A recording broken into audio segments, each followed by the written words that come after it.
bergers. Qui est le bon berger? Jésus a dit, moi je suis le bon berger. Je connais toutes les brebis et elles me connaissent. Je les appelle par leur nom et elles me répondent. Je les conduis, je les protège, je les guéris, je les bénis. Mbote na balandi nyonso ya Keren News TV. Nayebi ke boza ebele o bozolanda émission na bino. Ezanga servante Lydie Tango. Avant que na banda émission na nga na pesi mbote na nga na mama Keren Mayala et Mamou Blessing notre secrétaire. Elo mingi na ye liboso etando ike na bino pona kolakisa bino makambo o esalamaki na Kinshasa la capitale. Pona ba médecin na biso o basalaki marche na grève pona ko réclamer ba droit na bango. Bandeko bino mo boyebi ke na ba vie na biso à part Nzambe ezande ba médecin. Soki lelo tozui maladie pour que to bika to kenda kaka pa ba médecin wana po ba pesa biso traitement. Mais ba médecin na biso basali temps ebele o bazo futa mate o ezaki bazo réclamer ba droit na bango mais bazo résoudre ba problème na bango te. En tout cas esali mawana pasi na soni komona ba médecin na biso tongo basali marche pona ko réclamer o eza ba droit na bango torture o ba policier na biso basali bango na nzela. En tout cas pesi soni et pesi pasi na mawa makambo esala maka na Congo Kinshasa esala maka na RDC makambo soni ya boy médecin azozwa salaire na yete. Mais abimi libanda pona ko réclamer droit na ye ba boakeli bango ba gaz ba torturer bango bati misusu kutu ba zoki misusu ba bukani ebele kutu ba leli na soni na pasi na mawa mayele oyo bango bakende ko tangela o esalaka ke lelo soki tozui pasi to kendaka kaka na hôpital kozwa malade. Mais comment munganga zo traiter mutu azo futa mate? Est-ce que munganga naza na droit ya ko réclamer te? Munganga o azola mukatongo aza ko se pulmoner pona ko traiter malade aye na ka moko difficile mais asali effort na mayele o nzamba pesa bango a traiter pe mutu abiki boni munganga zwa mbongo na yete munganga soka réclamer salaire na ye kaka na Congo makambo esalamaka et pesi soni na pasi tozo mona même na politique. Si ba politicien o bakenda kuna ko va na parlement bazwa mbongo ebele salaire ya makasi pezaka chaque mois. Mzupelo o mo pa malonga basale la biso pe to mona te population zo lela tout le temps tozo réclamer mais bango bazwa ka salaire bongo mutu o azola mukatongo pona kende ko traiter mutu pourquoi pas zwa salaire na ye? Ce qui a réclamé et comme une torture et comme ya ko beta ya ko finga ya ko boakela ba gaz toko kene na makambo boni na mboka oyo jusqu'à quand toko continuer ka ko réclamer ba droit to ye na niveau enseignement soki kaka classe elinge zonga ba professeur na biso toujours grève pona nini ba réclamer kaka bazo futa mate tout le temps ko réclamer mokonda mboka tela biso na likambo yo ezo sala soni ezo pesa soni kaka na Congo ba enseignant ba réclamer toujours ba droit na bango ke tozo futa mate 12 mois impayés 24 mois impayés kaka na Congo vraiment makambo boye jusqu'à quand ikosila na Congo Kinshasa to na République démocratique du Congo bandeko eza mawana pasi komona modèle ba saboter ba médecin komona modèle ba médecin bazo tindika bango bazo boakela bango ba maya moto na kolakisa bino image oyo o ba médecin ba leli na ba o ba zoki na ba o na yebite ba msuso ba bukani pe to yebite so ba mort ezali to yebite wana ndie to yebite mais o to moni vraiment torture ya makasi pesi soni na mawana pasi bino moko bota no ba image oyo bongo to zonga na bino na plateau.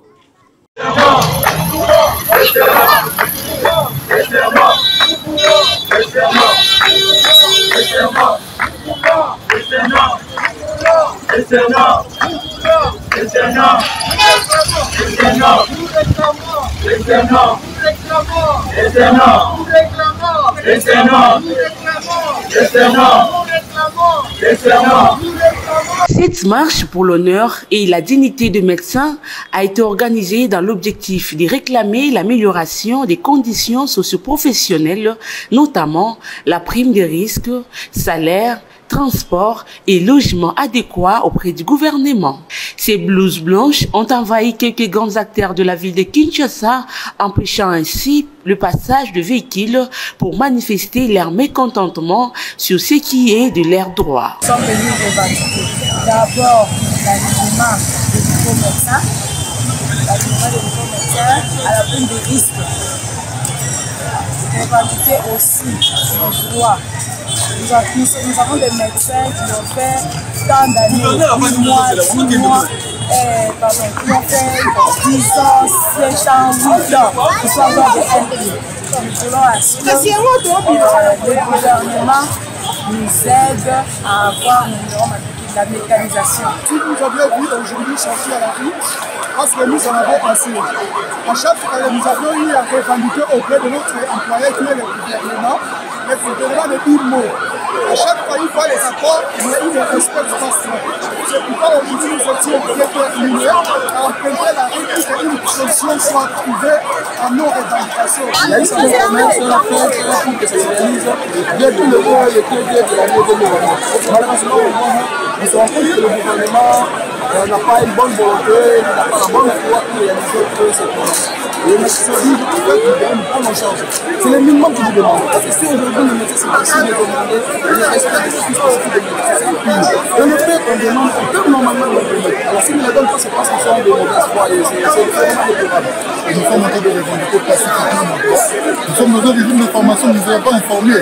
On vous informe à plus d'un mois et vous donnez le réfugié après H24 à moins de H24.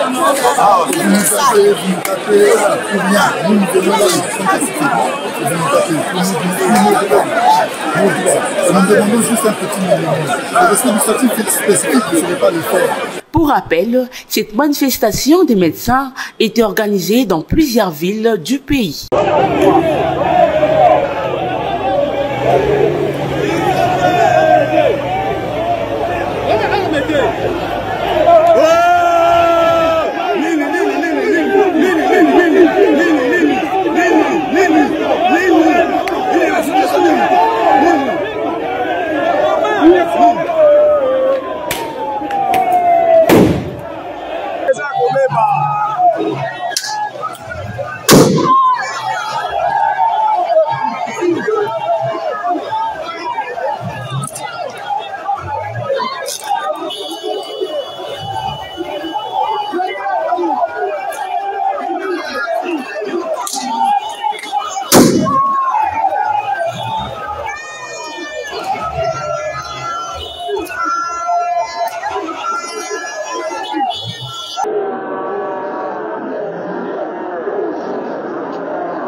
Bino moko bouti kolanda ba image oto tieli bino o epesi pasi na mawa na ba médecin na biso o ba toki bango bazo tia bango na piquet bamsu bazoki na minoko epesi souci na mawa na pasi.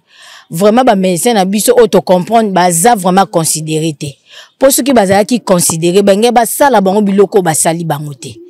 Pasi to regretter vraiment makasi. Mais pas si les sous-sous ou ezo bakisa maka du jour au jour. Kota la lisou bande konabiso na este. Bazoza la toujours torturé, ba mama ko violé, bitumba ezo silate.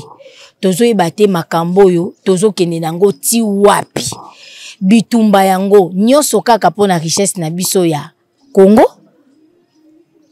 Balingi ndindi babundisaka biso pona nini ko bomati lelo pona nini ko violer ba mama nzoto ya basi ezalaka kutu lisusu na respect ata mokiete to utai komona ex président na biso Joseph Kabila asalaka tout pona bitumba o esila na este. Moko kimi ekotaki, mais bitumba ngo ezongaki lisusu. Président na biso lisusu oyo ya biso lelo, président na biso papa na biso Fachi azobunda lisusu pona makambo yango esila. Toza ko espérer que ekosila parce que toutaki kolanda discours oyo awutaki kosala na mboka ya bapaya kuna na États-Unis. Tokotiela bino image pour que bolanda ndenge président na biso awutaki koloba na discours na ye.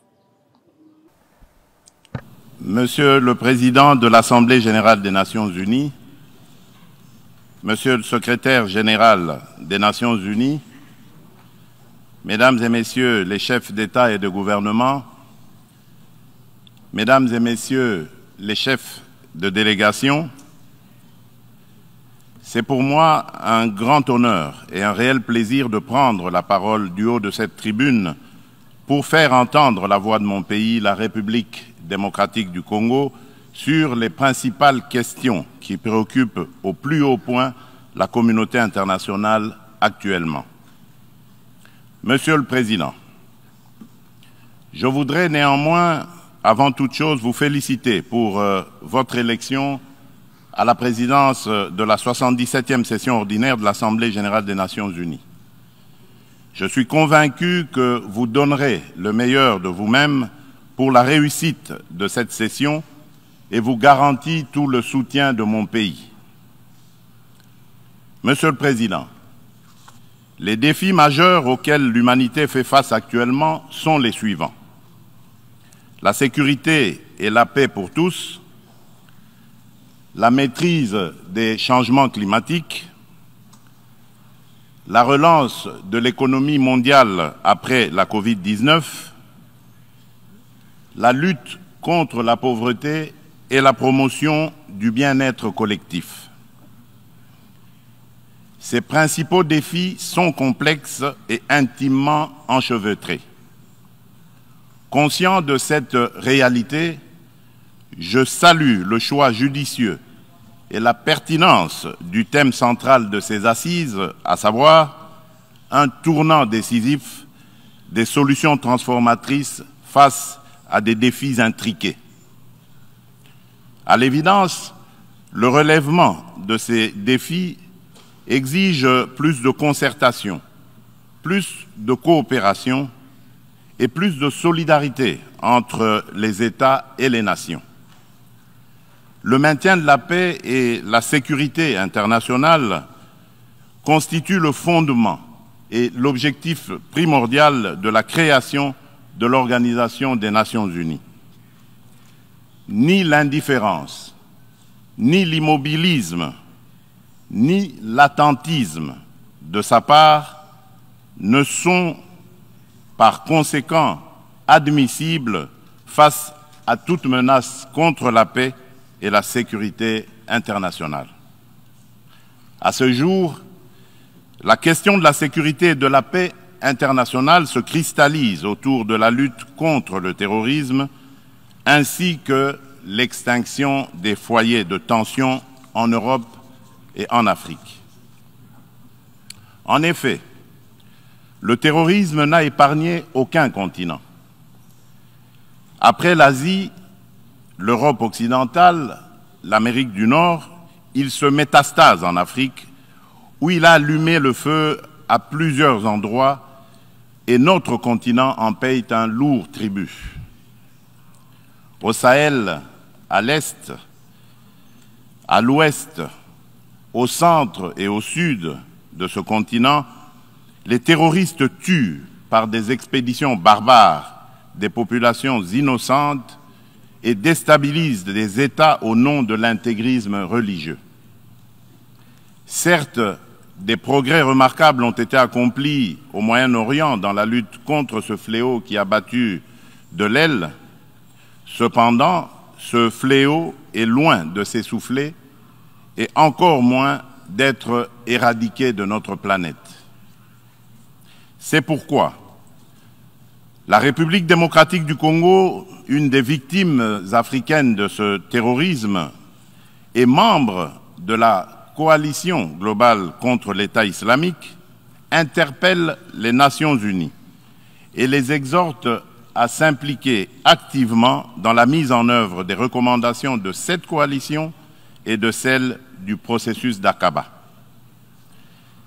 Les réactions, les déclarations d'intention et les proclamations de foi sans action collective vigoureuse sur le terrain ne suffiront jamais pour éradiquer le terrorisme.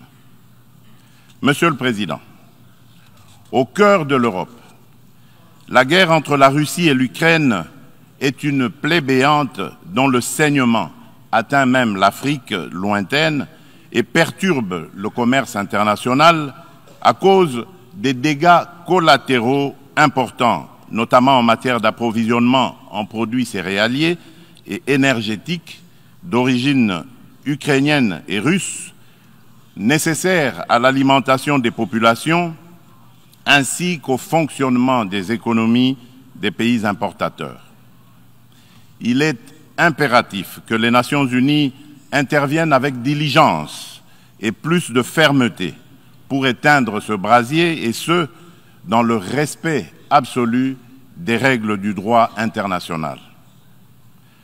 La République démocratique du Congo souscrit à la position de l'Union africaine et appelle toutes les parties au conflit à suivre la voie du dialogue et du droit préconisée par l'Afrique, qui a par ailleurs l'expérience de gestion des crises sécuritaires provoquées par des groupes armés dans certains de ces États. À ce sujet, les Nations unies savent que mon pays, la République démocratique du Congo, est victime d'une crise sécuritaire aiguë qui dure depuis plus de 20 ans à l'est de son territoire national. Tout observateur honnête et de bonne foi reconnaît que cette crise est causée principalement par les convoitises que suscitent ces fabuleuses richesses naturelles et les ambitions de puissance de certains de ses voisins. Le peuple congolais reconnaît l'implication des Nations unies, de l'Union africaine, des communautés régionales africaines, de l'Union européenne et des partenaires extérieurs bilatéraux de la République démocratique du Congo pour juguler cette crise récurrente. Il leur en est reconnaissant et s'incline devant le sacrifice de vaillants soldats de la paix qui ont perdu leur vie au front de la défense des idéaux de paix et de justice. Cependant, en dépit des efforts internes inlassables, de la présence militaire massive de l'ONU au Congo et de son soutien diplomatique pendant 23 ans, le mal sécuritaire continue à ronger mon pays. Afin d'éradiquer définitivement l'insécurité, restaurer une paix durable et assurer la stabilité à l'est de la République démocratique du Congo, plusieurs accords ont été signés avec les groupes armés et même avec les pays voisins, sous la garantie de la communauté internationale. Des mécanismes nationaux et internationaux ont été créés. Toutes ces perspectives de règlement définitif du conflit n'ont duré que l'espace de quelques mois. Vite, l'architecture s'est fissurée et l'édifice s'est écroulé. Et on recommence toujours avec les mêmes tragédies. Depuis mon élection à la tête de la République démocratique du Congo, je n'ai eu de cesse de me battre chaque jour pour la paix et la sécurité dans les provinces congolaises de l'Ituri, du Nord Kivu et du Sud Kivu. M'inscrivant dans une philosophie de réconciliation avec nos voisins, je n'ai ménagé aucun effort pour rassurer les chefs d'État des pays limitrophes et restaurer la confiance entre nous, notamment par la concertation permanente sur des questions d'intérêt commun, la conclusion d'accords de coopération sécuritaire et de partenariat économique et la réalisation de projets de développement pour nos populations respectives. En dépit de ma bonne volonté et de la main tendue du peuple congolais pour la paix, certains de nos voisins n'ont trouvé mieux que de nous remercier par l'agression et le soutien des groupes armés terroristes qui ravagent l'Est de la République démocratique du Congo. C'est le cas actuellement du Rwanda qui, au mépris du droit international, de la charte de l'ONU et de l'acte constitutif de l'Union africaine, a une fois de plus non seulement agressé en mars dernier la République démocratique du Congo par des incursions directes de ses forces armées, les RDF, mais aussi occupe des localités de la province du Nord Kivu par un groupe armé terroriste interposé, le mouvement du 23 mars, dit M23, auquel il apporte un soutien massif, tant en matériel de guerre qu'en hommes de troupes. Et comme pour défier la communauté internationale, le M23, avec le soutien de l'armée rwandaise, a même abattu un hélicoptère de la MONUSCO et tué 8 casques bleus, commettant ainsi un crime de guerre. Je dénonce, en ce lieu emblématique de la vie internationale, avec la dernière énergie, cette énième agression dont mon pays est victime de la part de son voisin le Rwanda, sous couvert d'un groupe terroriste dénommé le M23. Monsieur le Président, l'implication du Rwanda et sa responsabilité dans la tragédie que vivent mon pays et mes compatriotes des zones occupées par l'armée rwandaise et ses alliés du M23 ne sont plus discutables, dès lors que plus d'une fois, aussi bien les groupes d'experts dûment mandatés par l'ONU et le mécanisme conjoint de vérification élargie de la conférence internationale sur la région des Grands Lacs, la CIRGL, que des organisations non gouvernementales humanitaires et des droits de l'homme crédibles les ont établis dans des rapports documentés et objectifs à la limite du scientifique. Au demeurant, pour éclairer la communauté des nations et mettre fin aux sempiternelles dénégations des autorités rwandaises, le gouvernement congolais réitère sa demande au président du Conseil de sécurité de distribuer officiellement aux membres du Conseil le dernier rapport des experts de l'ONU sur la situation sécuritaire à l'est de la République démocratique du Congo et de le faire examiner avec diligence par lui afin d'en tirer toutes les conséquences qui s'imposent sur le plan du droit, de la paix et de la sécurité internationale. Il y va de l'image et de la crédibilité de notre organisation. Procéder autrement serait, d'une part, encourager le Rwanda à poursuivre son agression, ses crimes de guerre et ses crimes contre l'humanité en République démocratique du Congo, et d'autre part, nourrir davantage la suspicion légitime des Congolais sur l'impartialité de l'ONU, ainsi que la complicité de certains de ses membres dans ces crimes.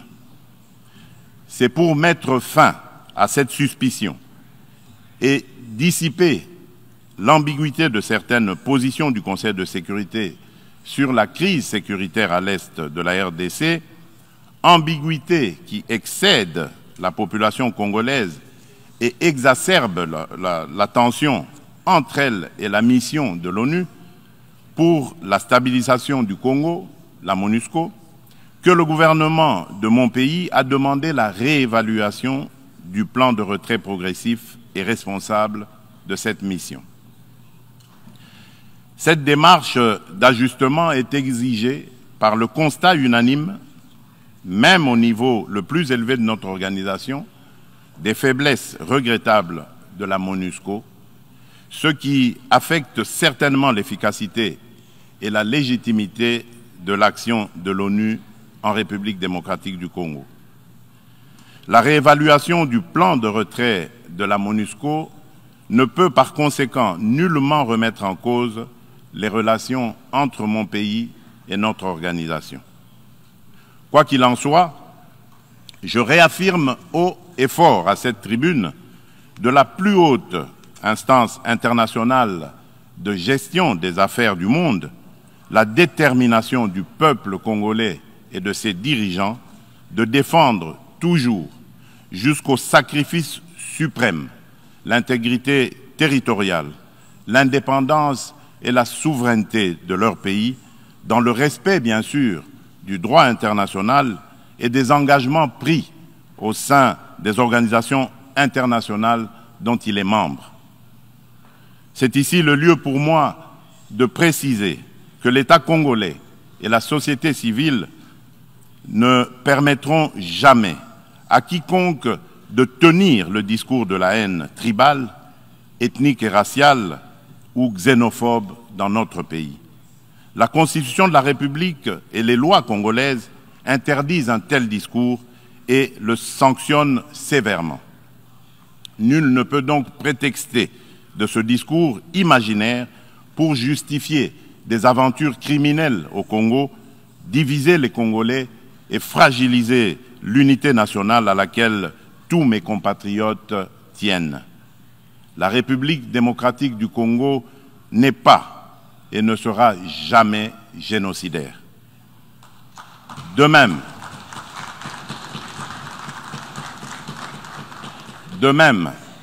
je soutiens que la prétendue collaboration que certains officiels congolais entretiendraient avec les opposants rwandais des forces démocratiques pour la libération du Rwanda, les FDLR, dont se servent les dirigeants rwandais pour justifier les agressions répétées de la RDC, est un alibi qui n'est corroboré par aucun fait avéré sur le terrain.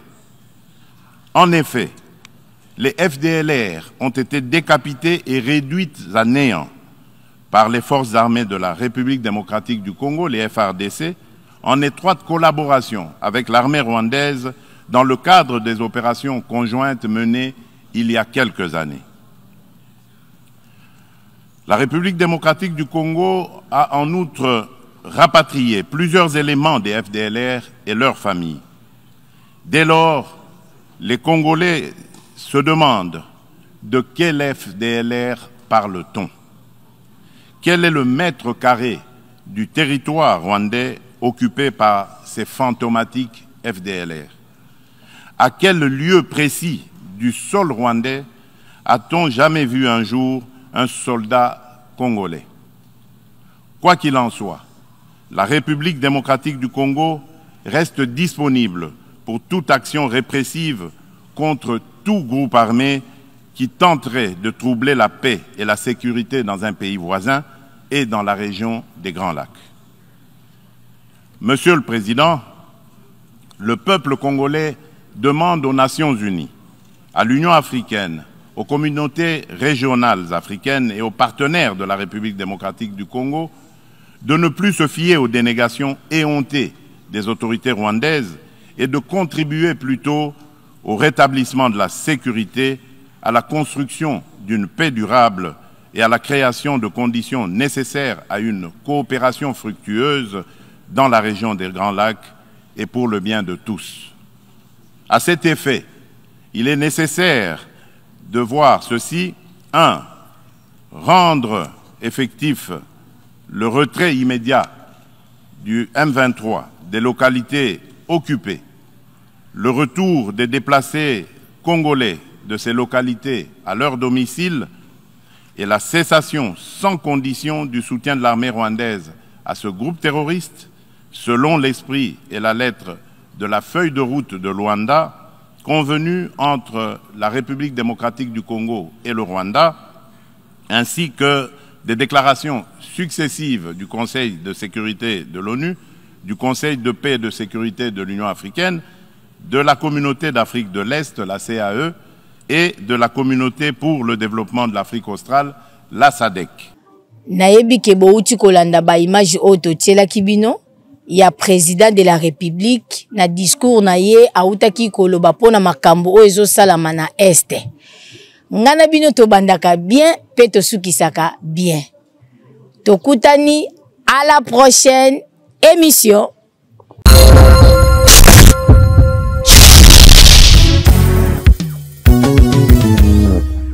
Qui est le bon berger? Jésus le bon berger.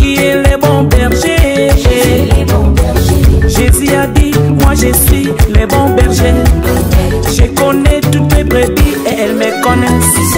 Je les appelle par leur nom et elles me répondent. Je les conduis, je les protège, je les guéris, je les bénis.